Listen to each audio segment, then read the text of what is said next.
제목에 대해서는 뒤에 설명이 나옵니다. 오늘 말씀드린 내용은 4대 성인 중 예수님을 제외한 세 분의 철학에 대한 내용입니다. 본성은 곧 쇼펜하우어가 말한 의지입니다. 음은 형화, 물화를 하려는 의지를 가지고 있고 양은 기화, 신화를 하려는 의지를 가지고 있습니다. 여기서 신화란 기능화를 의미한다고 볼 수 있습니다. 수는 극성 용매로서 젓는 것이 본성이자 의지고 화는 타는 것, 목은 뻗는 것, 금은 응축하는 것, 토는 가운데 위치하는 것에 대한 본성과 의지를 가지고 있습니다. 팔괘의 경우에 건고는 시간과 공간의 축이 되고 감리는 에너지를 저장하고 발산하는 축이 되고 진소는 움직임을 추동하는 엔진 역할을 하며 간태는 간의 경우에는 원본대로 그대로 보존하거나 태의 경우에는 그것을 어떠한 기준으로 배열하고 정렬하고자 하는 본성과 의지를 가지고 있습니다. 이들의 배열로서 이루어진 복희팔괘는 세 개의 틀, 프레임을 만들고 문왕팔괘는 항상성을 유지하면서 사이클 운동을 하고 정역팔괘는 갈등을 최소화하면서 사이클 운동을 하려는 본성과 의지를 가지고 있습니다.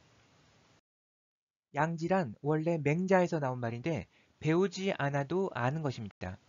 왕양명은 양지에 대해서 설명하면서 자기 자신이 아프거나 가려우면은 자기 스스로가 아는 것이지 어찌 다른 사람에게 내가 아픈지 가려운지를 물어보겠냐고 했습니다.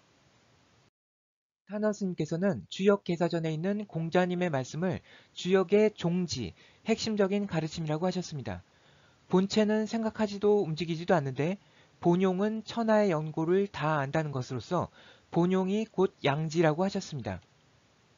불교의 가르침 역시 동일합니다.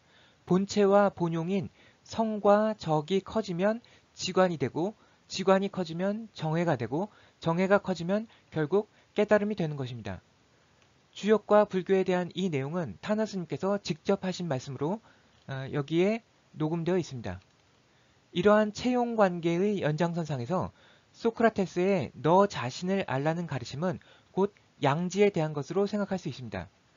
아리스토텔레스는 너 자신을 아는 것이 모든 지혜의 시작이라고 하였는데 이것 역시 성적으로부터 시작해서 결국 보리과 열반과를 얻는 불교의 가르침과 다를 것이 없는 것입니다.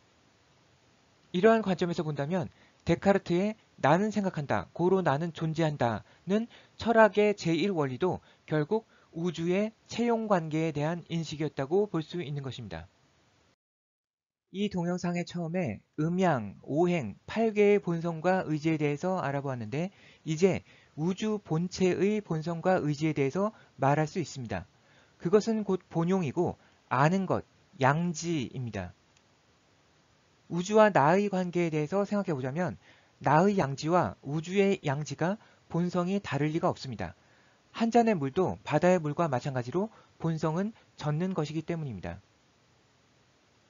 약 2500여 년 전에 서로 다른 지역에서 교류 없이 동일한 깨달음을 세 분의 성인이 얻으신 것은 동시성의 원리가 적용된 예라고 볼 수 있을 것입니다.